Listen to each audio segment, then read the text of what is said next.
तो सीजीएम की मृत्यु, मौर्य वंश का संस्थापक था चंद्रगुप्त मौर्य।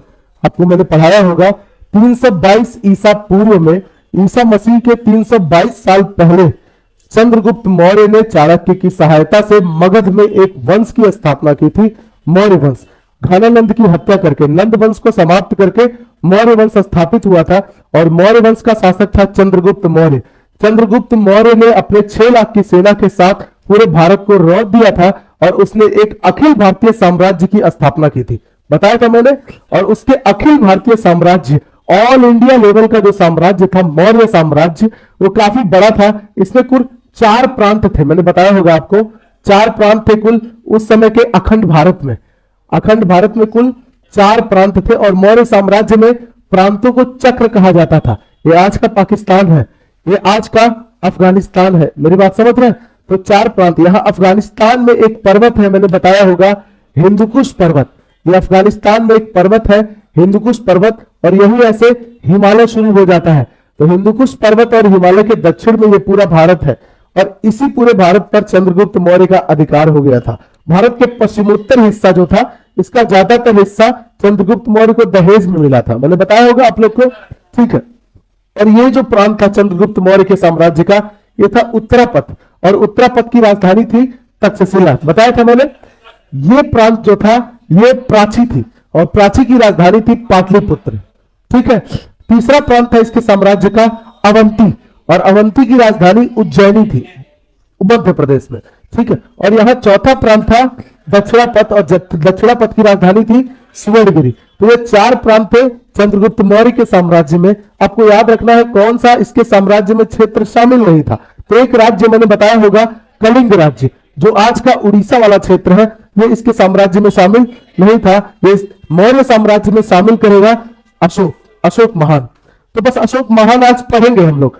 बीच में एक शासक आएगा बिंदुसार, है ना, उसका कुछ खास पढ़ना नहीं है क्योंकि बिंदुसार का इतिहास में कुछ खास योगदान नहीं है, है ना। आप चंद्रगुप्त मौर्य को पढ़ते हो और अशोक को थोड़ा ज्यादा पढ़ते हो क्योंकि अशोक के बहुत सारे अभिलेख हैं और अशोक को महान भी कहा जाता है उसके मानवीय कार्यों के कारण। लेकिन मैं उसको और बहुत सारे लोग उसको विद्वान, बहुत सारे विद्वान महान नहीं मानते, और मैं भी पर्सनली नहीं मानता। मैं उससे भी ज्यादा महान मानता हूं चंद्रगुप्त मौर्य को, मेरी बात समझ रहे हैं, जिसने भारत को एकता के सूत्र में बांधा। अशोक ने शस्त्र त्याग दिया, बौद्ध धर्म अपना लिया, युद्ध करना छोड़ दिया, कह लीजिए मोटे तौर पर कह सकते हैं शस्त्र त्यागना, अहिंसा के रास्ते पे चलना, मतलब युद्ध छोड़ देना। और ये अशोक की कहीं ना कहीं गलती थी, जिसके कारण अशोक के बाद मौर्य साम्राज्य भारत टूट जाएगा और बहुत सारे विदेशियों का भारत पर आक्रमण होगा मौर्योत्तर काल में। अगर चंद्रगुप्त मौर्य के बाद, जैसे बिंदुसार भी चंद्रगुप्त मौर्य की नीतियों पर ही चला, उसने मौर्य साम्राज्य में कोई नया क्षेत्र नहीं जोड़ा था, लेकिन बिंदुसार ने विरासत में जो उसके पिता से ये 4 प्रांत मिले थे उसको सुरक्षित बनाए रखा था बिंदुसार ने।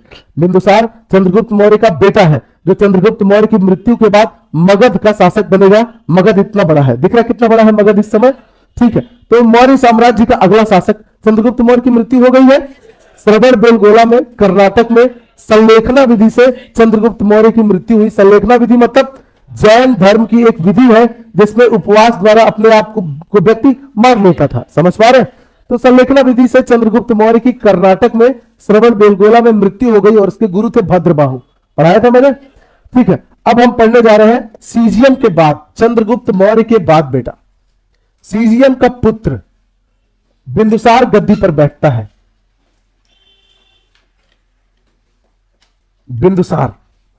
बिंदुसार बेटा मगध का शासक बना चंद्रगुप्त मौर्य की मृत्यु के बाद।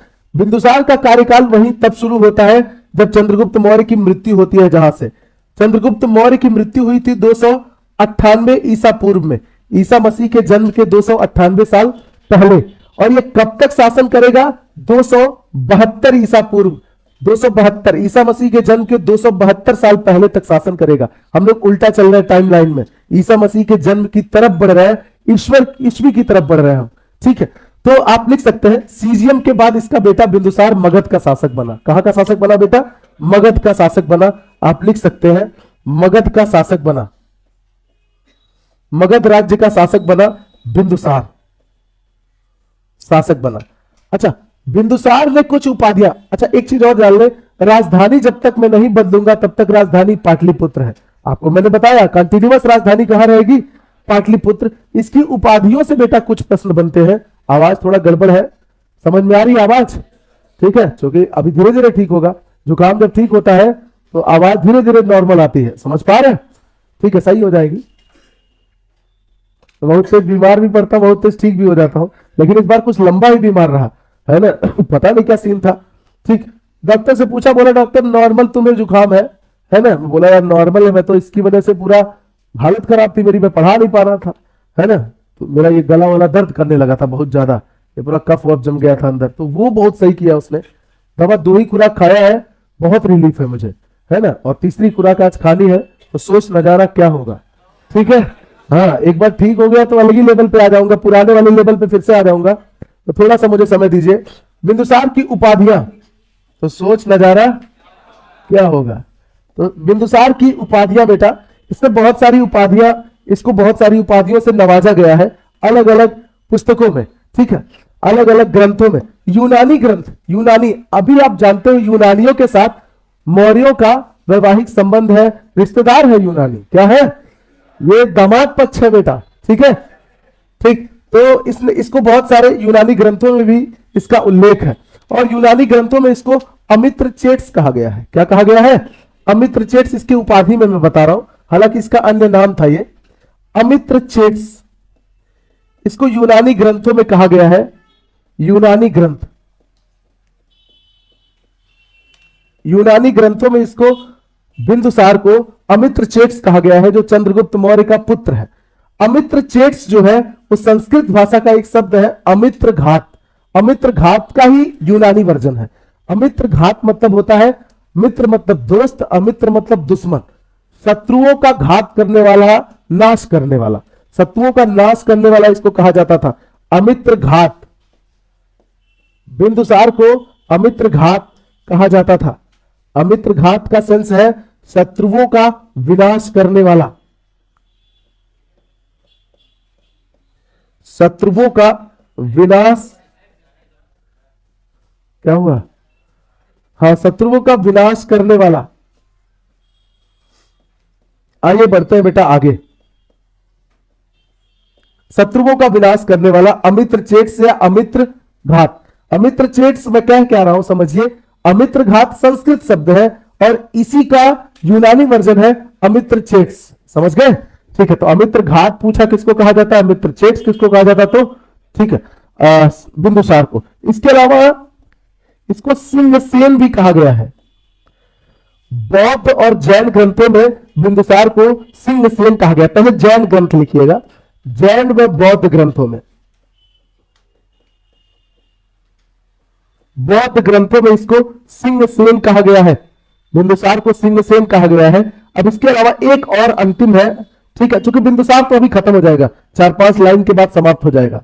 तो देखिए, जैन व बौद्ध ग्रंथों में इसको सिंहसेन कहा गया है। इसके अलावा विष्णु पुराण में, आपको पता है विष्णु पुराण में मौर्य वंश का उल्लेख है, विष्णु पुराण में मौर्य वंश का उल्लेख है। विष्णु पुराण में इसको भद्रसार कहा गया है। क्या कहा गया है? भद्रसार। विष्णु पुराण में बिंदुसार को भद्रसार कहा गया है। कभी कभी लिखा मिलता है पुराणों में, पुराणों में इसको भद्रसार कहा गया है। पुराण मतलब यहां विष्णु पुराण से सेंस है इसका। विष्णु पुराण में मौर्य वंश की वंशावली है, विष्णु पुराण। बस ये 3 नाम आपको याद रखने हैं।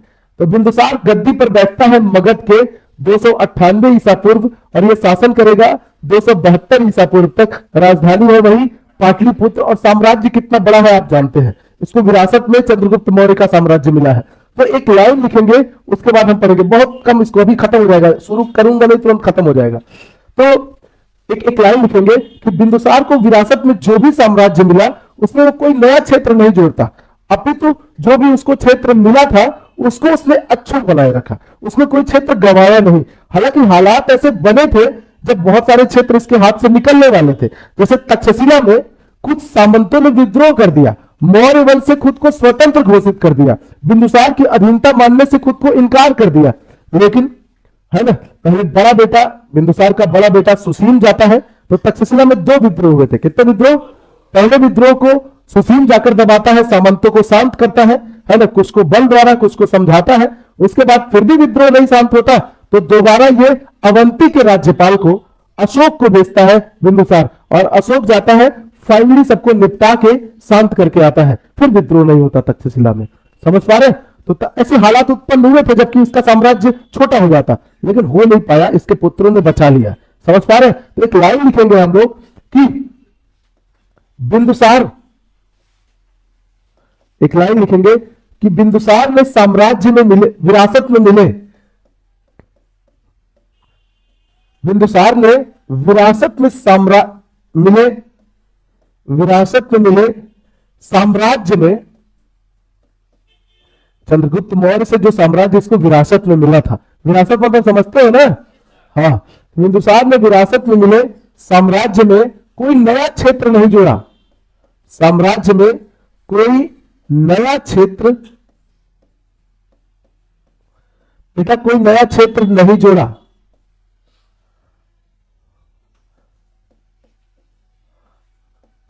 लेकिन कोई नया क्षेत्र तो नहीं जोड़ा, लेकिन जो विरासत में इसको साम्राज्य मिला था उसको अक्षुण बनाए रखा। क्या बनाए रखा? लेकिन उसे अक्षुण बनाए रखा। अक्षुण कहने का सेंस है कि उसको गवाया नहीं, इसने अक्षुण बनाए रखा। तो बिंदुसार को उतना नहीं पढ़ना है क्योंकि इतने इतिहास में कुछ ऐसा खास किया नहीं जिसके लिए इसको याद रखा जाए, तो फिर भी हम कुछ पढ़ रहे हैं। तो बिंदुसार के शासनकाल में दो घटनाएं होती हैं, वही दो घटनाएं पढ़ लेंगे, बिंदुसार हो जाएगा समाप्त। समझ पा रहे? तो पढ़ा जाए तो ठीक है, तो लिख लिया आप लोगों ने बेटा? ठीक है, तो चलिए एक लाइन लिखिएगा कि बिंदुसार के शासनकाल में दो प्रमुख घटनाएं घटित हुई। सॉरी, बिंदुसार के शासनकाल में दो प्रमुख घटनाएं घटित हुई।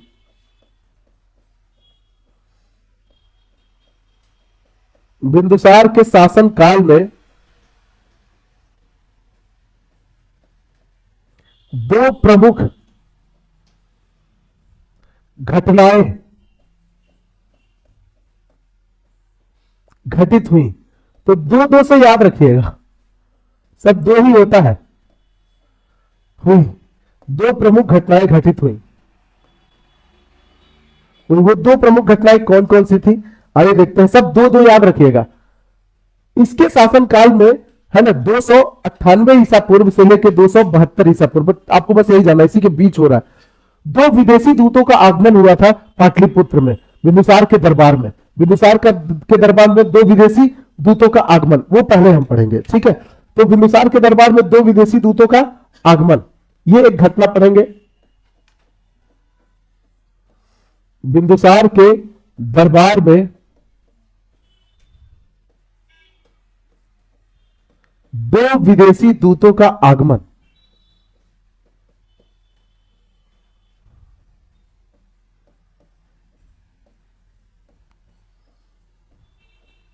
आगमन हुआ था, सब दो है। इसके अलावा तक्षशिला जो उत्तरापथ की राजधानी थी, तक्षशिला एक प्रांत की राजधानी में विद्रोह हुआ, और दो विद्रोह हुए थे। कितने विद्रोह? तो तक्षशिला में दो विद्रोह हुए। तो ये दो चीजें हमको पढ़नी है, तक्षशिला में दो विद्रोह, उत्तरापथ की राजधानी। तक्षशिला आज पाकिस्तान में पड़ता है, लेकिन तब तो अखंड भारत था, तब पाकिस्तान बना नहीं था। पाकिस्तान तो बहुत लेट 1947 में, है ना, भारत स्वतंत्रता अधिनियम 1947 के तहत भारतीय जो भारत की एक अखंड भूमि थी उसको दो राष्ट्रों में बांट दिया जाएगा, दो डोमिनियंस में बांट दिया जाएगा, एक पाकिस्तान और एक भारत। तो तक्षशिला क्या बताया मैंने? तक्षशिला में दो विद्रोह हुए बेटा, तक्षशिला में दो विद्रोह हुए। ठीक है, आइए देखते हैं, पहला पार्ट देखने जा रहे हैं। बिंदुसार के शासनकाल में दो विदेशी दूतों का आगमन होता है पाटलिपुत्र में या बिंदुसार के दरबार में। दरबार कहां लगेगा? राजधानी में, और मौर्यों की राजधानी पाटलिपुत्र है। समझ गए बेटा? तो पढ़ा जाए पहला पार्ट, बिंदुसार के दरबार में दूतों का आगमन या पाटलिपुत्र में दूतों का आगमन। पहला पार्ट पढ़ने जा रहे हैं, पाटलिपुत्र में विदेशी दूतों का आगमन।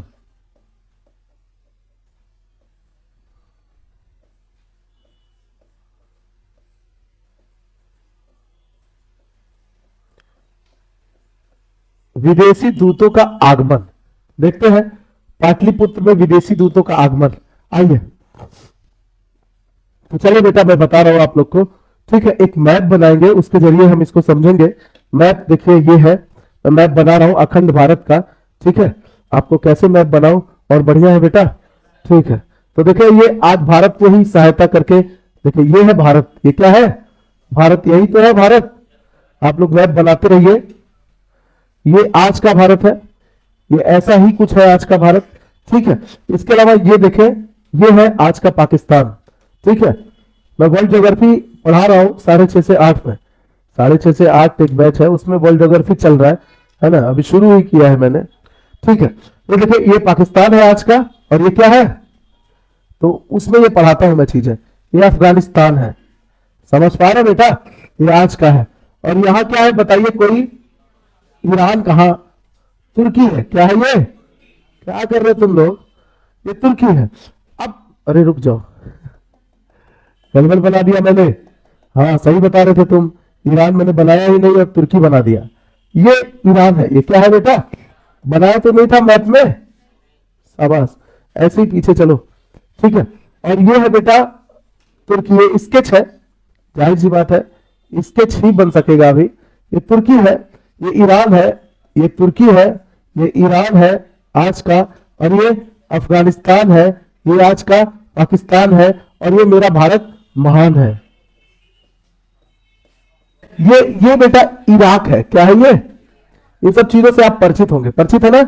और ये बेटा है सीरिया, क्या है यहां छोटा सा सीरिया, और यही बगल में सीरिया के बगल में यही छोटे से छोटे देश है ना, सऊदी, अबे सऊदी नहीं, छोटा देश है ना, इजराइल और फलस्तीन, यही है, मैं नहीं बना रहा हूं उसको। और यहां एक देश है मिस्र, कौन सा देश है ये अफ्रीका महाद्वीप का देश है, और ये है अफ्रीका महाद्वीप, समझ में आया। ठीक है, ये क्या है,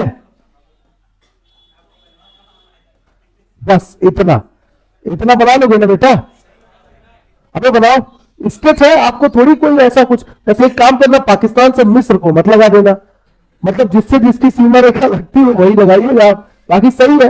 कौन सा कोई आपके नोट्स है, कहीं जमा करना है क्या फाइल, नहीं ना, आपको पढ़ना है। ये अरब है, क्या है, यहाँ सऊदी अरब है, यहाँ अदन है, सॉरी यहाँ यमन है, यहाँ ओमान है, यहाँ यूएई है, यहाँ कतर है, क्या बात है, कौन बता रहा है, हाँ उस बैच में पढ़ रहे हो ना तुम वैसे, हाँ ठीक है। ये अफ्रीका है, क्या है ये, ठीक है। तो देखिए ये कुछ ऐसे देश है, और जानते हैं ये पूरे भारत पर अभी बिंदुसार का शासन है, किसका शासन है, बिंदुसार, ये देख रहे पूरा, ये पूरा बेटा बिंदुसार का साम्राज्य है। हाँ कुछ क्षेत्र छोड़ दीजिए, कलिंग जैसा है ना, उसको छोड़ दीजिए, बाकी ये पूरा बांग्लादेश वगैरह सब भारत है। ये अभी मैंने बताया था, इसके नीचे पूरा पाकिस्तान, ये सब पूरा भारत है, मोटे रूप में जान लो आप। और यहां आपकी पाटलिपुत्र है, यही तो है पाटलिपुत्र, यही है, और यही विदेशी दूत आएंगे। आपको पता चल गया कि विदेशी दूत कहां आएंगे, क्योंकि पाटलिपुत्र तो राजधानी है, पाटलिपुत्र मौर्यों की राजधानी है, तो यहां आएंगे। तो देखिए एक दूत आता है सीरिया से, कहां से, सीरिया का शासक था अंतियोकस या एंटियोकस, यूनानी एंटियोकस नाम है, और भारतीयकरण उसका भारतीय रूप है अंतियोकस। तो ये यूनानियों का वैवाहिक संबंध है मौर्यों से, पता है ना आपको, अभी चंद्रगुप्त मौर्य ने यूनानियों को पराजित किया था, एक वैवाहिक संबंध स्थापित हुआ, और एक तरह से वैवाहिक संबंध सांस्कृतिक संबंध भी कह सकते हैं। यहाँ के लोग आते जाते आदान प्रदान हो रहा था, यहाँ के दूत यहाँ आ रहे थे, यहाँ के दूत यहाँ जा रहे थे, तो बहुत चीजें मिली जुली थी, ठीक है, मित्रवत संबंध था। तो यहाँ इन क्षेत्रों पर आपने देखा था, यहाँ इराक को राजधानी बनाकर, बेबीलोन को राजधानी बनाकर, बगदाद को राजधानी बनाकर सेल्यूकस निकेटर शासन कर रहा है। अभी जैसे सेल्यूकस निकेटर सिकंदर के समय आया था, घनानंद के समय, समझ पा रहे हैं, वो सिकंदर के समय, अब सिकंदर सेल्यूकस निकेटर की पुत्री से उसका विवाह हुआ है, चंद्रगुप्त मौर्य का, तो जाहिर सी बात है एज में काफी बड़ा रहा होगा, तो उसकी मृत्यु हो चुकी है, चंद्रगुप्त मौर्य की भी मृत्यु हो चुकी है। और यहाँ ये जो मध्य एशिया वाला क्षेत्र है, जो यूनानियों के अधिकार क्षेत्र में था, कह सकते हैं मोटे रूप से सेल्यूकस निकेटर के अधिकार क्षेत्र में था, अब यहाँ सेल्यूकस निकेटर के उत्तराधिकारी कई छोटे छोटे राज्यों में शासन कर रहे हैं, ठीक है। तो बहुत सारे उत्तराधिकारी हैं, कोई मामा का लड़का, कोई उसका बेटा, इस तरह से। तो यहाँ यूनानियों का शासन है, ये पूरे मध्य एशिया पर, और यूनानियों का वैवाहिक संबंध है मौर्यों से। तो बस इसीलिए दूतों का आदान प्रदान होगा। ठीक है, हालांकि यहां प्रदान ही होगा, आदान नहीं होगा। तो ये देखें, ये सीरिया है, ये क्या है? तो सीरिया, सीरिया का शासक था, हाँ, सीरिया के शासक का नाम था बेटा, समझ में आ रहा है आप लोग को? तो ठीक है, सीरिया का शासक था अंतियोकस। सीरिया का शासक था बेटा अंतियोकस, और ये एक यूनानी शासक था, यूनानी शासक था। सेल्यूकस निकेटर के ही उत्तराधिकारियों में से एक था। अंतियोकस प्रथम भी लिख दिया जाता है इसको। ठीक है, सीरिया का शासक था अंतियोकस। इसने, सीरिया के शासक एंटियोकस ने डाइमेकस नामक एक दूत बिंदुसार के दरबार में भेजा। डाइमेकस नामक दूत, कितने, कौन सा दूत? डाइमेकस। ये इंपॉर्टेंट है, याद रखिएगा, यही तो पूछा जाता है आपसे। डाइमेकस नामक एक दूत, एक दूत बिंदुसार के दरबार में भेजा, पाटलिपुत्र में भेजा। भाई भांजे साहब कैसे हो? भांजे साहब नहीं, मतलब भाई साहब कैसे हो? तो सेल्यूकस निकेटर कहीं ना कहीं मामा था। किसका मामा था? हालांकि सगा मामा नहीं था, लेकिन मामा था बिंदुसार का, है ना? शायद मुझे भूल रहा हूं, बिंदुसार की माता का नाम दुर्धरा था। दुर्धरा था, मतलब चंद्रगुप्त मौर्य की अन्य पत्नी थी, उनसे उत्पन्न हुआ था बिंदुसार।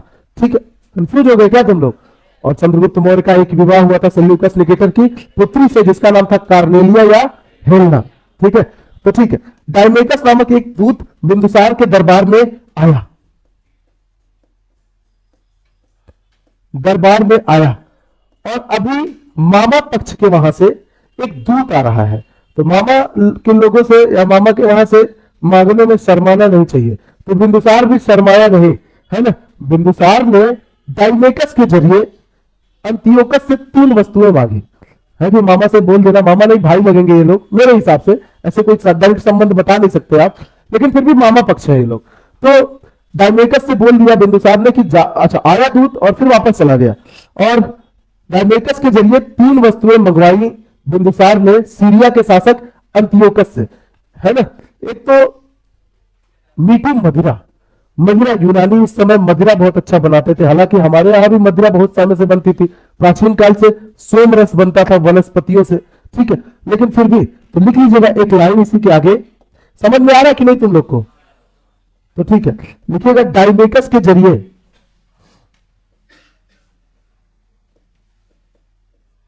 डाइमेकस के जरिए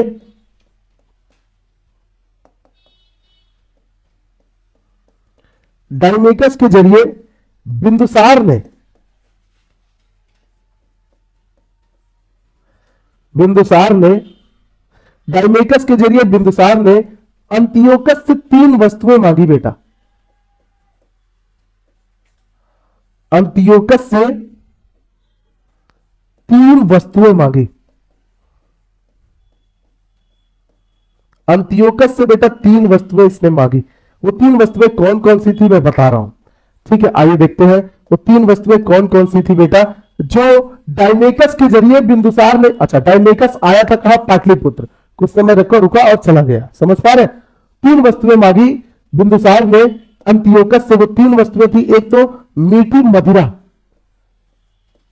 हाँ, भारत में मदिरा कर भी रही होगी तो मीठी मदिरा मांगा इन्होंने, है ना? इसके अलावा सूखे अंजीर। तो अंजीर मैंने कभी सच बताऊं तो देखा नहीं है ना? लेकिन ऐसे फोटो वगैरह एक आध बार ऐसे चर्चा चली थी तो देखा, अभी याद नहीं मुझे। ये ड्राई फ्रूट होता है एक किस्म का, है ना? सूखा किशमिश जैसे नहीं होता है, ऐसा ही। तो सूखे अंजीर किसी ने देखा है, खाया है?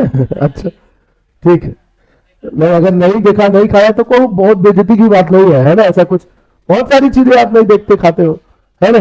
तो बहुत बेइज्जती पे चीजें मत लिया करो। सूखे अंजीर।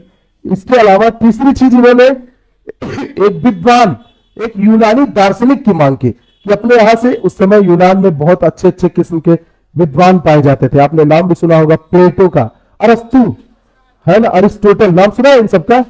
सब यूनान में ही सबसे पहले इस तरह बौद्धिक क्रांति आई थी एक तरह से। तो मीठी मदिरा, सूखे अंजीर और यूनानी दार्शनिक या विद्वान, ये 3 चीजें मांगी। यूनानी दार्शनिक।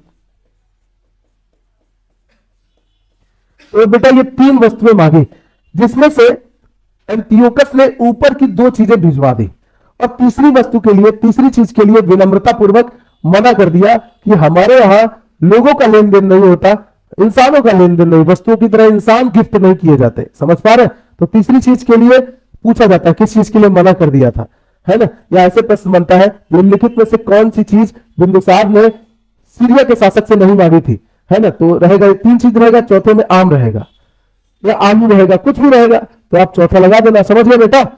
तो हाँ, ये कटहल भी रह सकता है। ये अंतियोकस ने, एकदम सही, ये अंतियोकस ने भिजवा दी, अंतियोकस ने इसको भिजवा दिया। और इसके लिए बेटा तीसरा जो है दार्शनिक के लिए अंतियोकस ने विनम्रता पूर्वक मना कर दिया, विनम्रता पूर्वक मना कर दिया।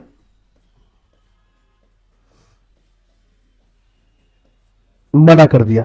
बस सन वन कुछ नहीं जानना भाई, कुछ टेंशन ना लीजिए, उसकी जिम्मेदारी मेरी है।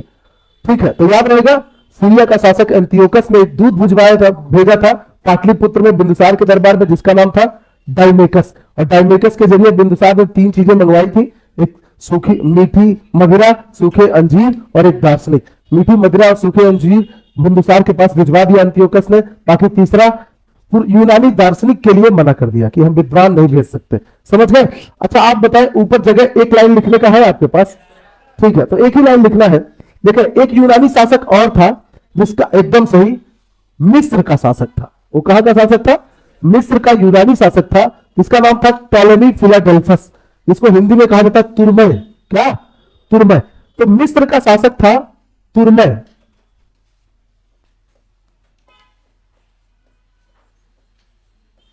मिस्र का शासक था बेटा, मिस्र का शासक था तुरमय।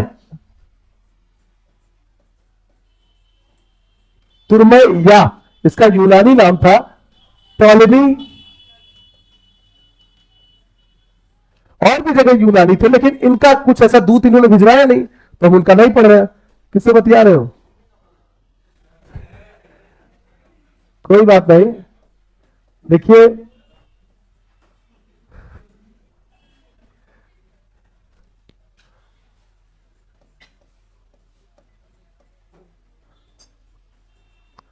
टॉलेमी फिलाडेल्फस, थोड़ा इसको सही कर लीजिएगा।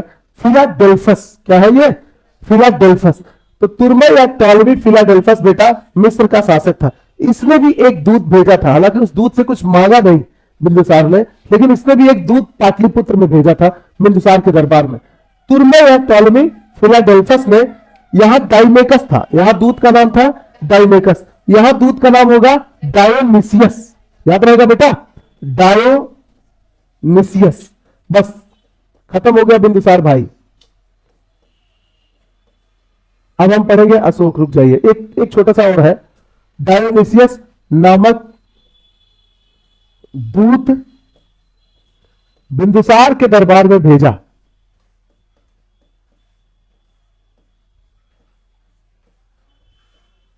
बिंदुसार के दरबार में भेजा। याद रहेगा आप लोग को बेटा, ये सीन है।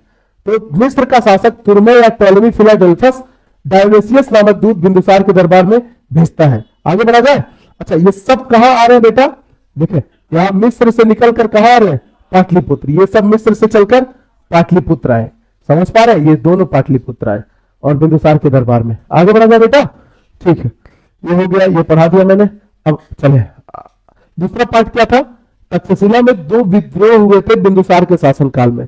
बस आपको जानना है पहला विद्रोह किसने दबाया और दूसरा विद्रोह किसने शांत किया, ये आपको जानना है। ठीक है, तो बिंदुसार के शासनकाल में तक्षशिला में 2 विद्रोह हुए।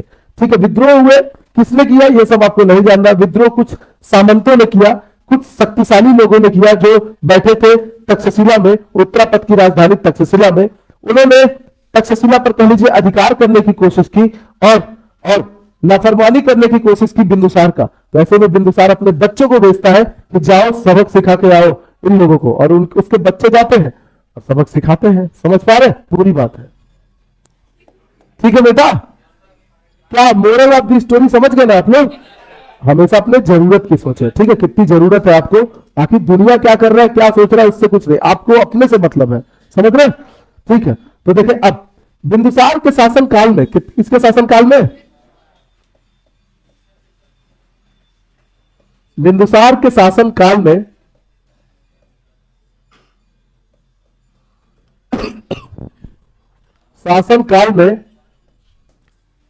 तक्षशिला में दो विद्रोह हुए बेटा। तक्षशिला में दो विद्रोह हुए। तक्षशिला में दो विद्रोह हुए। दो विद्रोह हुए, आपको बस जानना है पहला विद्रोह किसने शांत किया और दूसरा विद्रोह किसने शांत किया। तो पहला विद्रोह जो हुआ था उसको सफलतापूर्वक शांत किया बिंदुसार के बड़े बेटे सुशील ने, याद रहेगा। दो विद्रोह, मतलब एक बार विद्रोह दबा के वो आया, फिर दोबारा लोगों ने विद्रोह कर दिया, समझ पा रहे? स्वतंत्र होने की कोशिश की, तक्षशिला को स्वतंत्र करने की कोशिश की, मौर्य साम्राज्य से अलग करने की कोशिश की। तो देखिए प्रथम विद्रोह, बस ये लिख लीजिए, यही याद रखेंगे आप लोग। प्रथम विद्रोह को बेटा, है ना, बिंदुसार के बड़े बेटे, और ये चहेता बेटा था बिंदुसार का। बिंदुसार के बहुत सारे पुत्र थे, कहा जाता है इसके 100 पुत्र थे, है ना। तभी तो हाँ, ये कहा जाता है अशोक ने अपने 99 भाइयों की हत्या की थी, उसके बाद वो मगध का सम्राट बना था। तो 99 भाई की हत्या किया होगा जब उसके 99 भाई रहे होंगे, समझ रहे बेटा? तो इसका मतलब 100 बेटे रहे होंगे बिंदुसार के। तो बिंदुसार के बड़े पुत्र सुशील ने इस विद्रोह को दबाया। सुशील है बेटा, सुशील नहीं, सुशील ने इस विद्रोह को दबाया। सुशील ने इस विद्रोह को दबाया। तो पहले विद्रोह को दबाया, शांत किया सुशील ने, ये शांत करके आया, दोबारा विद्रोह हो गया, दूसरा विद्रोह, बस आपको जानना है किसने शांत किया दूसरा विद्रोह। तो हाँ, तो बहुत सारे पुत्र थे, अब लिख लीजिएगा बस, बिंदुसार के पुत्र अशोक ने, बिंदुसार के पुत्र अशोक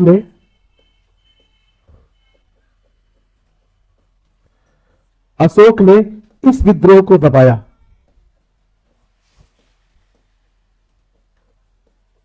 इस विद्रोह को दबाया, दूसरे विद्रोह को शांत किया, विद्रोह को, ठीक है। आइए देखते हैं, अब बस खत्म बिंदुसार भाई, दो घटनाएं घटित हुई थी, मैंने मोटे मोटे रूप से बता दिया। अब अशोक को पढ़ना है, इसको डिटेलिंग में पढ़ेंगे, अशोक को बहुत ही डिटेलिंग में पढ़ेंगे हम, बस नोट करके एक पॉइंट लिख लीजिए, उसके बाद आगे बढ़ेंगे अशोक की तरफ, ठीक है। और पहले हाँ, आप ये बताएं मुझे, चंद्रगुप्त मौर्य किस धर्म को मानता था, उसके गुरु कौन थे? भद्रबाहु, जैन धर्म, समझ रहे? जैन धर्म, संलेखना विधि से अपनी जान गंवाता है, जैन धर्म का अनुयायी था। आपको याद होगा महावीर स्वामी के एक शिष्य थे जिनका नाम था मक्खली गोसाल, और मक्खली गोसाल ने जैन धर्म के अंतर्गत ही एक अलग संप्रदाय की स्थापना की थी, आजीवक संप्रदाय। तो ये बिंदुसार जैन धर्म के अंतर्गत आजीवक संप्रदाय का अनुयायी था। कौन से संप्रदाय का? आजीवक संप्रदाय। तो लिख लीजिएगा नोट करके, बिंदुसार जैन धर्म के अंतर्गत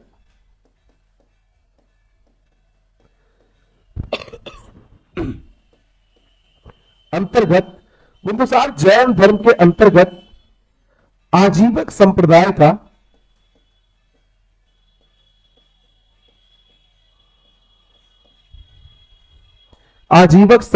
का अनुयायी था बेटा। ये जैन धर्म के अंतर्गत एक संप्रदाय को मानता था, आजीवक संप्रदाय को मानता था, ये उसका अनुयायी था। इसका शासनकाल कब से कब तक बताया है मैंने? 298 ईसा पूर्व से 272 ईसा पूर्व। अभी 272 ईसा पूर्व में इसको मारूंगा, फिर अशोक को गद्दी पर बिठाऊंगा, समझ पा रहे? तो उसके लिए रुक जाइए, पहले हेडिंग डालिए आप अशोक महान, और अशोक महान को गद्दी पर बिठाने से पहले अशोक का व्यक्तिगत परिचय पढ़ेंगे, क्योंकि अशोक को डिटेल में पढ़ना है बेटा। अशोक महान शासक है, हालांकि ठीक है कुछ भी हो, अशोक महान था। क्या था? महान था, महान शासक है। अकबर महान कहा जाता है और अशोक महान कहा जाता है, तगड़े शासक थे ये सब दोनों। आप देखते हो मध्यकालीन भारत में जब स्थिति बहुत बुरी थी, सिर्फ युद्ध युद्ध युद्ध हो रहा था, कल्याणकारी काम मुगल काल में बहुत कम ही देखने को मिलता है। उस समय अकबर ने बहुत सारे कल्याणकारी कार्य किए थे। जब आपको धर्म आधारित शासन व्यवस्था औरंगजेब जैसी, बाबर जैसी देखने को मिलती है, वहीं बीच में एक फूल की तरह है ना कार्यकाल आपको दिखता है अकबर का, जिसकी धार्मिक नीति है ना, मानवीयता की नीति, बहुत खूबसूरत नीति थी। समझ रहे हैं? मैं पढ़ाऊंगा, या किसी ने मुझसे मध्यकालीन भारत पढ़ा होगा तो जानता होगा, मैंने पढ़ाया है। ठीक है, तो ये अशोक है। क्या है? अरे रुक जा, अशोक महान लिखना। क्या पढ़ने जा रहे बेटा हम? किसको? अशोक महान। अभी कार्यकाल पढ़ लीजिए, लिख लीजिए, है ना। 272 ईसा पूर्व, 272 ईसा पूर्व से लेकर, कोई बताएगा, 235 ईसा पूर्व तक, 272 ईसा पूर्व से लेकर 235 ईसा पूर्व तक अशोक महान शासन करेगा। पहले इसका व्यक्तिगत परिचय देखते हैं, फिर राजनीतिक परिचय देखेंगे। अशोक महान का व्यक्तिगत परिचय बेटा, व्यक्तिगत परिचय देखने जा रहे हैं। अब तक किसी का हमने ये नहीं पढ़ा व्यक्तिगत परिचय, लेकिन अशोक का पढ़ रहे हैं तो ठीक है। ठीक है, मैं बता रहा हूं। सबसे पहले माता पिता से शुरू करते हैं, ठीक है। तो इसके कुछ अन्य नाम है, वो देख लेते हैं पहले, ठीक है बेटा। अशोक के अन्य नाम, सब किसके बारे में पढ़ रहे हैं हम लोग? अशोक के बारे में, अशोक महान के बारे में। इसके कुछ अन्य नाम है, बता दूं। वैसे सारे नाम मैं बताऊंगा, अलग अलग अभिलेखों में इसके क्या क्या नाम है वो सब बताऊंगा। पहले कुछ फेमस वाले नाम है वो जान लें। इसको अशोक वर्धन कहा गया है पुराणों में, विष्णु पुराण में कह सकते हैं। अशोक वर्धन, पुराणों में अशोक को अशोक वर्धन कहा गया है बेटा, पुराणों में। इसके अलावा हाँ, कुछ अलग अलग अभिलेखों में इसके अलग अलग नाम मिलते हैं। जो सबसे फेमस वाला है, याद रखेंगे आप लोग, ये नाम आएगा, मैं आगे पढ़ाऊंगा। देव नाम प्रियदर्शी, देवों को जो नाम प्यारा हो। देव नाम प्रियदर्शी भी अशोक ने कुछ अभिलेखों में अपने आप को कहा है। इसके अलावा इसने कुछ अभिलेखों में अपने आप को शाक्य मुनि कहा है।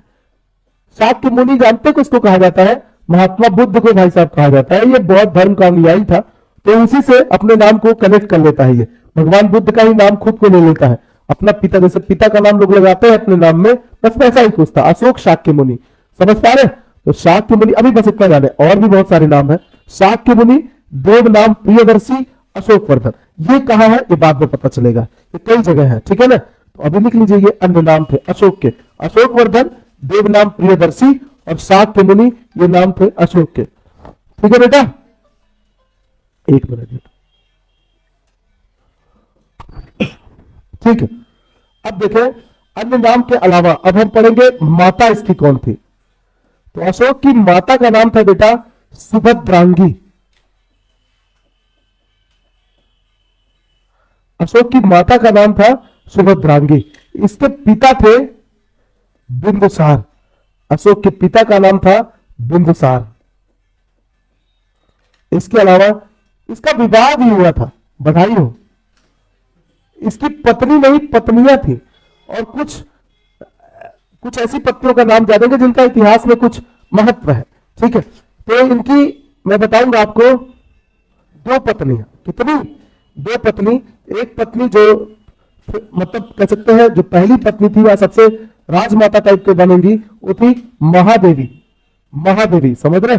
इसके अलावा इनकी प्रिय पत्नी थी कारुवाकी। अशोक की प्रिय पत्नी थी कारुवाकी, ठीक है। ये अशोक की पत्नियां थी, दो पत्नी याद रखें, ठीक है। और भी पत्नियां थी इनकी। इसके अलावा इनके संतान, पुत्र, तो 4 पुत्रों का उल्लेख मिलता है। मैं बता रहा हूं कौन कौन से 4 पुत्र थे अशोक के। यही तो व्यक्तिगत परिचय, यही सब तो होता है। पत्नी, पुत्र, पत्नी, माता, पिता, यही सब व्यक्तिगत परिचय है, समझ पा रहे? बस इतना जाने आप। कुणाल, इसके बारे में कहा जाता है ये बहुत खूबसूरत था, लेकिन ये अंधा था, है ना। योग्य था, खूबसूरत था, लेकिन अंधा था। तो ठीक है, कुणाल, और यही अगला शासक बनेगा मौर्य वंश का। और ठीक है, कुणाल। इसके अलावा अशोक के पुत्र तिष्य, एक पुत्र का नाम था तिष्य, और एक पुत्र का नाम था बेटा तीवर, और एक पुत्र का नाम था महेंद्र, ये अशोक के पुत्र थे बेटा। 4 पुत्र आप जाने, कुणाल, पुष्य, तीवर, महेंद्र। कुणाल, पुष्य, तीवर और महेंद्र, ये अशोक के 4 पुत्र जाने। इसके अलावा अशोक की पुत्रियां, अशोक की पुत्रियां, तो 2 पुत्रियों का नाम आपको जानना है। एक पुत्री का नाम था इसके चारुमती, एक पुत्री का नाम था चारुमती और एक पुत्री संघमित्रा।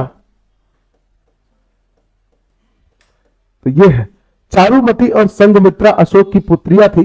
ठीक है, इसका प्रारंभिक धर्म या पूर्व धर्म, आप पूर्व धर्म आप लिखे, कौन से धर्म को मानता था? तो ये शैव धर्म को मानने वाला व्यक्ति था। बाद में ये बौद्ध हो जाएगा कलिंग युद्ध के बाद, वो तो पढ़ेंगे ही आप कब बौद्ध होगा, तो घबराइएगा मत। अभी जान लीजिए इसका प्रारंभिक धर्म था शैव धर्म, ये शिव जी को मानता था जब तक कि कलिंग का युद्ध नहीं होगा, याद रहेगा। पूर्व पद, ये मगध का सम्राट बनने से पहले, मगध का सम्राट बनने से पहले, पाटलिपुत्र का शासक बनने से पहले ये अवंती का राज्यपाल था। अवंती का राज्यपाल, हाँ, अवंती का सूबेदार था, अवंती का कुमारा मात्य था। अवंती जानते हैं? हाँ, अशोक को जो विरासत में साम्राज्य मिला था बिंदुसार से, उसमें कुछ 4 प्रांत थे। 4 प्रांत में एक प्रांत था अवंती और वही का ये सूबेदार था। ठीक है, आगे बढ़ा जाए बेटा। तो ये मुझे लगता है काफी है, मोर देन इनफ है ना। आप इतनी चीजें जान रहे। अब अशोक का राज्याभिषेक कराते हैं, क्या कराते हैं? तो ठीक है, आइए राज्याभिषेक कराते हैं। लिख लिया आप लोगों ने? तो पानी पी लो। चले, अब देखें बेटा, अब हम देखने जा रहे हैं, क्या देखने जा रहे हैं अब? राज्याभिषेक। तो आपने देखा था 272 ईसा पूर्व में, 272 ईसा पूर्व में बिंदुसार की मृत्यु हुई और कोई विशेष तरीका नहीं, अपने आप मर गया, वृद्ध होकर मर गया, है ना। 272 ईसा पूर्व में बिंदुसार की मृत्यु हुई बेटा, बिंदुसार की मृत्यु हुई। हाँ बेटा, मुझे भी दिख रहा है, फोन आ गया।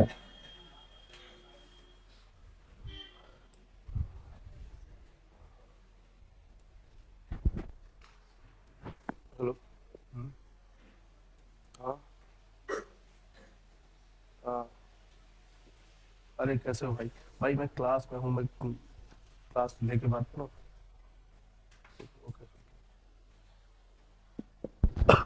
तो बिंदुसार की मृत्यु हुई 272 ईसा पूर्व में, समझ पा रहे हैं? और इसकी मृत्यु के बाद मगध में शुरू हुआ उत्तराधिकार की लड़ाई। मगध में इसके ही, बिंदुसार के ही बच्चे, तो बहुत सारे बच्चे कर रखे थे इसने, तो इसकी वजह से भी बहुत सारे दावेदार हो गए कि मैं बनूंगा मगध का शासक। हालांकि इसने अपना उत्तराधिकारी बना दिया था अपने बड़े बेटे सुसीम को कि मेरे मरने के बाद ये बनेगा, लेकिन राजा नहीं बन पाया मरने से पहले। वो, उससे पहले ये मर गया और वो उत्तराधिकारी था, फिर भी उत्तराधिकार की लड़ाई शुरू हो गई, समझ पा रहे हैं? और उस उत्तराधिकार की लड़ाई चला 3 वर्ष। कितने वर्ष? 3 वर्ष चला, 272 से 269 ईसा पूर्व। उल्टा चल रहे हैं हम लोग ने, ईसा मसीह की तरफ आ रहे हैं। तो 272 से 269 ईसा पूर्व तक चला उत्तराधिकार की लड़ाई मगध में, इसकी मृत्यु के बाद। और उस उत्तराधिकार की लड़ाई में विजयी होता है अवंती का राज्यपाल अशोक। कौन विजयी होता है? अवंती का राज्यपाल अशोक। तो बिंदुसार की मृत्यु के बाद बेटा 272 से ईसा पूर्व से 269 ईसा पूर्व, 272 ईसा पूर्व से 269 ईसा पूर्व, ये टाइम पीरियड में मगध में उत्तराधिकार की लड़ाई चली कि कौन गद्दी का उत्तराधिकारी होगा, किसको मगध मिलेगा। उत्तराधिकार की लड़ाई चली लगभग इसी ऐसे ही टाइम में, आपको मैं बता दूं, 1657 से लेकर 1659, 3 साल तक मुगलों के समय भी उत्तराधिकार की लड़ाई चली थी। 1657 से 1659, समझ पा रहे हैं? तो वो भी तकरीबन 3 साल ही था। और उस समय शाहजहां बीमार हो गया था और उसके 4 पुत्र थे। कितने पुत्र? 4 पुत्र थे। एक तारा शिकोह, औरंगजेब और शाह शुजा और मुराद बख्श। इनके बीच उत्तराधिकार की लड़ाई होगी और जीतेगा औरंगजेब। कौन जीतेगा? और यहाँ कौन जीतता है? अशोक। ठीक है, औरंगजेब नल्ला था, वो अपने भाइयों के साथ बेरहमी से पेश आता है, लेकिन पिता के साथ भी बहुत बेरहमी से, जनता के साथ भी बेरहमी से। लेकिन अशोक के दिल में एक, अशोक के सीने में एक इंसान का दिल था, तो वो परिवर्तित हो जाएगा। क्या हो जाएगा? लेकिन औरंगजेब का परिवर्तित नहीं होता। पता नहीं मैं क्या बोला हूं, तुम लोग समझ लो जो तो मगध में उत्तराधिकार की लड़ाई हुई ये 3 वर्षों तक, समझ रहे?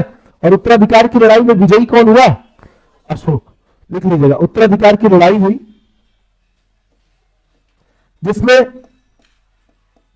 जिसमें अशोक विजयी हुआ,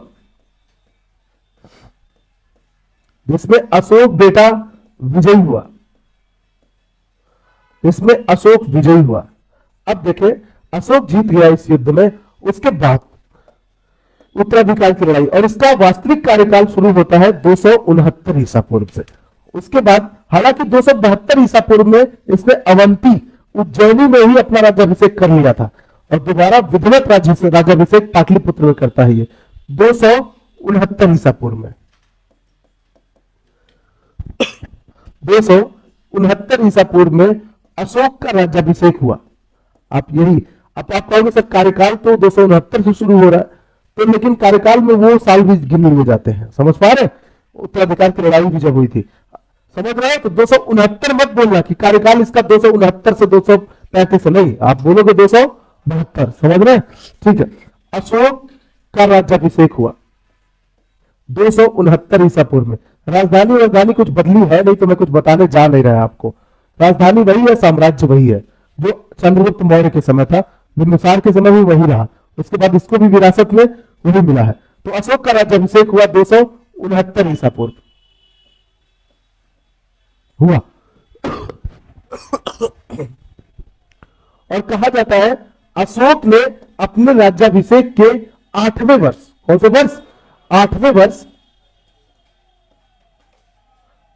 8वें वर्ष, यहीं से तो अशोक का इतिहास ही शुरू होता है। 8 वर्ष पश्चात, शुरू के 8 वर्ष गिने भी नहीं जाते, 8वें वर्ष या 8 वर्ष पश्चात भी कहीं कहीं दे देता है। टाइम क्या होगा बेटा? 261 ईसा पूर्व, ये साल याद रखिएगा। अशोक ने अपने राज्याभिषेक के 8वें वर्ष 261 ईसा पूर्व, यह महान घटना है, कलिंग पर आक्रमण किया, और यह एक निर्णायक घटना है जो अशोक की दिशा को बदल देगी। ठीक है, कलिंग पर आक्रमण करता है। कलिंग मतलब उड़ीसा वाला क्षेत्र जो उसके साम्राज्य में शामिल नहीं है। तो ठीक है, 261 ईसा पूर्व, राज्याभिषेक के कौन से वर्ष? 8वें वर्ष। ठीक है, अशोक ने कलिंग पर आक्रमण किया, ये लाइन लिखिएगा, अशोक ने कलिंग पर बेटा आक्रमण किया, बात ना करें, कलिंग पर आक्रमण किया। अब हम पढ़ने जा रहे हैं अशोक का कलिंग आक्रमण। तो देखिए एक बार फिर से देख लेते हैं, ये थोड़ा टाइम ज्यादा हो गया है, इसमें बहुत सारे सन हो गए हैं। तो 272 ईसा पूर्व में बिंदुसार की मृत्यु हुई, 3 साल तक उत्तराधिकार की लड़ाई चली, 272 से 269। 269 में उत्तराधिकार की लड़ाई में जीता अशोक, और अशोक का राज्याभिषेक हुआ। असल में दोबारा राज्याभिषेक था, और अपने राज्याभिषेक के 8वें वर्ष इसने कलिंग पर आक्रमण किया। तो अब पढ़ा जाए कलिंग आक्रमण। ठीक है, हेडिंग डालिए अशोक का कलिंग आक्रमण।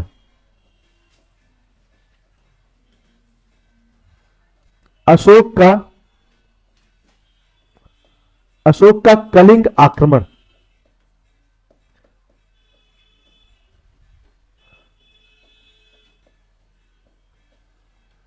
अशोक का कलिंग आक्रमण बेटा। तो सबसे पहले मैं कलिंग का लोकेशन दिखाता हूं आपको, फिर आगे बढ़ता हूं।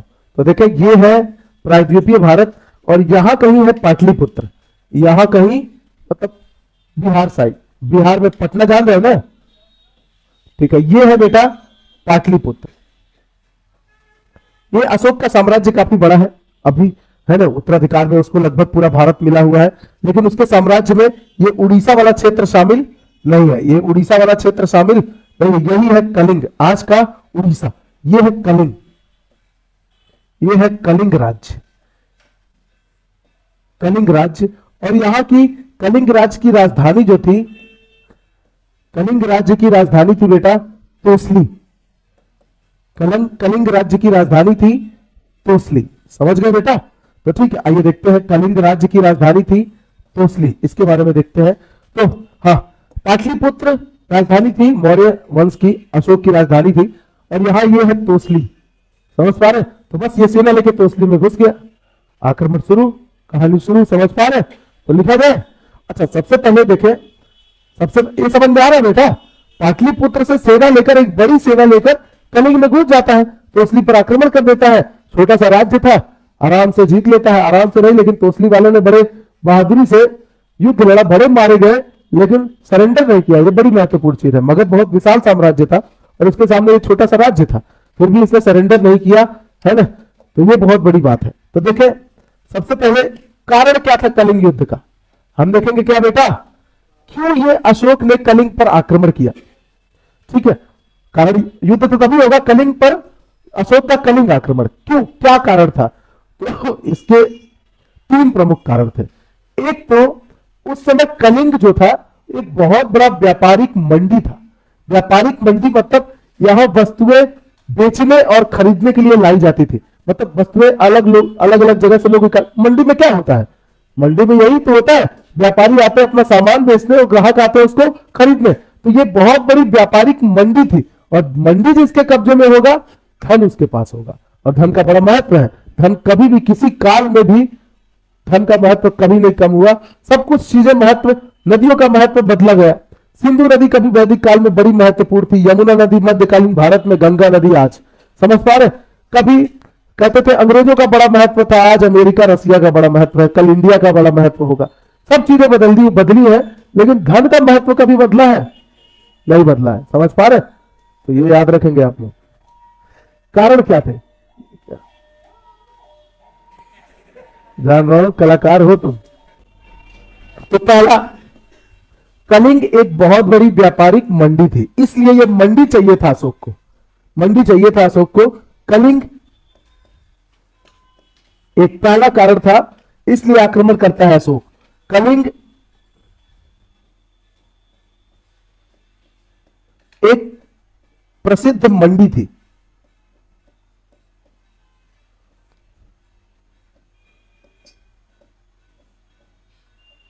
एक ये कारण।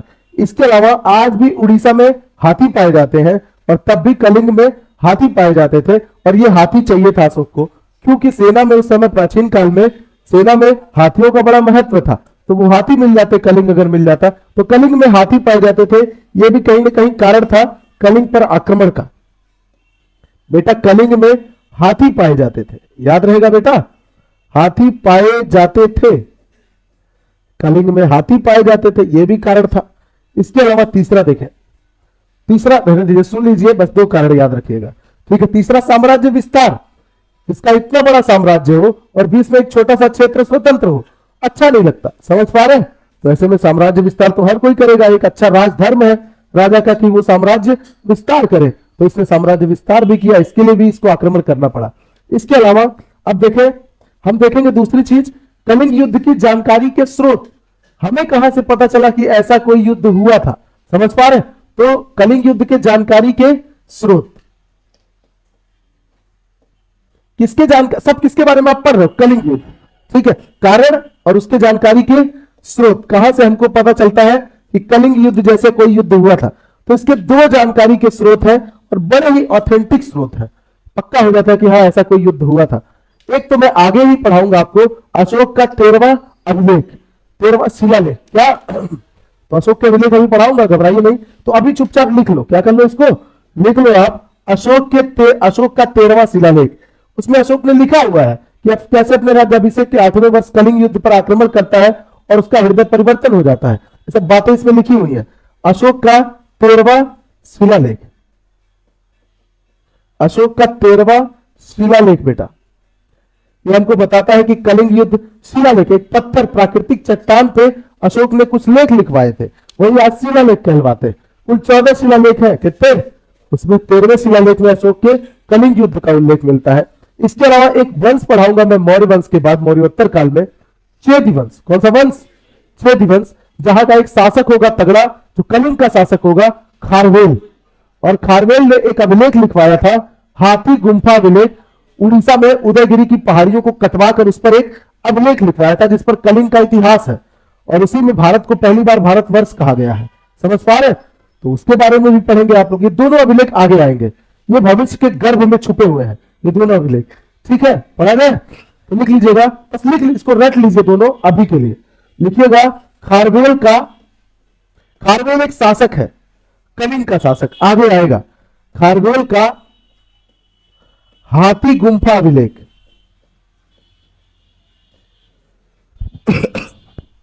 हाथी गुम्फा अभिलेख, ये बेटा उड़ीसा में स्थित है, बस उड़ीसा लिख लीजिए। ये एक अभिलेख है, खारवेल नामक शासक ने लिखवाया था। तो युद्ध क्यों हो रहा है? अच्छा, एक चीज आपको नहीं पता है लेकिन बता दूं मैं, कब हो रहा है युद्ध? 261 ईसा पूर्व। क्यों हो रहा है और इसकी जानकारी के स्रोत क्या है, समझ पा रहे?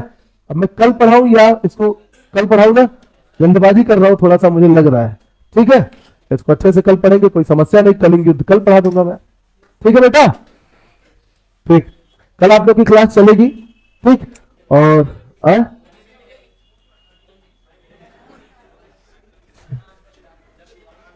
बूंदी खाओगे तुम लोग? मुंह देखो अपना, नहीं बिल्कुल आप लोग बूंदी नहीं, चॉकलेट खाने वाला मुंह है आप लोग का, है ना? ठीक है, लेकिन क्या है ना, मैं इन सब चीजों में ज्यादा यकीन नहीं रखता, मैं खर्चे में नहीं यकीन रखता, है ना? जहां पैसा खर्च हो वो नहीं, उसमें यकीन नहीं है मेरा। पार्टी कभी नहीं देता मैं, ठीक है? लेता हूं पार्टी, लेता हूं गिफ्ट, लेता हूं गिफ्ट, देना नहीं है, ये गलत चीज है। अब है तो ऐसा है, ठीक है? हमने पढ़ा राज्यपाल का वेतन? नहीं, हमने ये नहीं पढ़ा। हमने क्या पढ़ा बेटा, थोड़ा बताना। यहां से पढ़ा, तो एक बार रिवाइज करवा दूं। तो चंद्रगुप्त मौर्य की मृत्यु के बाद बिंदुसार इसका बेटा अगला शासक बनता है। 298 ईसा पूर्व में शासक बनता है, 272 ईसा पूर्व तक शासन करेगा ये। बिंदुसार की उपाधियां बहुत सारी है। एक यूनानी उपाधि है अमित्र चेट्स, जिसका जो संस्कृत भाषा के शब्द अमित्र घात से बना है, उसी का यूनानी रूप है। अमित्र घात का तोता शत्रुओं का विनाश करने वाला। इसको सिंह सेन जैन और बौद्ध ग्रंथों में कहा गया है। इसके अलावा इसको भद्रसार कहा गया है विष्णु पुराण में, याद रहेगा।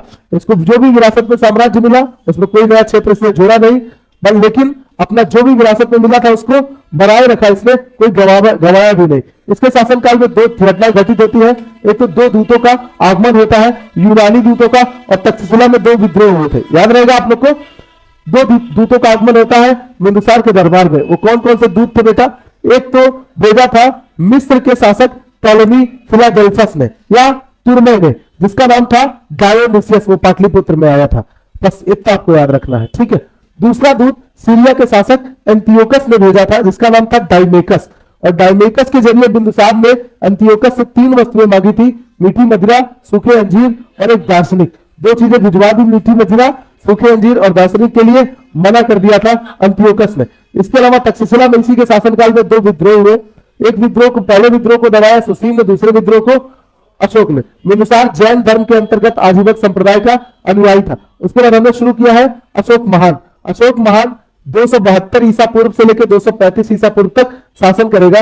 इसके पिता का नाम था बिंदुसार, माता थी सुभद्रांगी। इसका अन्य नाम था अशोक वर्धन, देव नाम प्रियदर्शी और सात्य मुनि, और पत्नी महादेवी कारुआकी प्रिय पत्नी थी इसकी। पुत्र थे कुराल, पुष्य, तीवर, महेंद्र, याद रहेगा।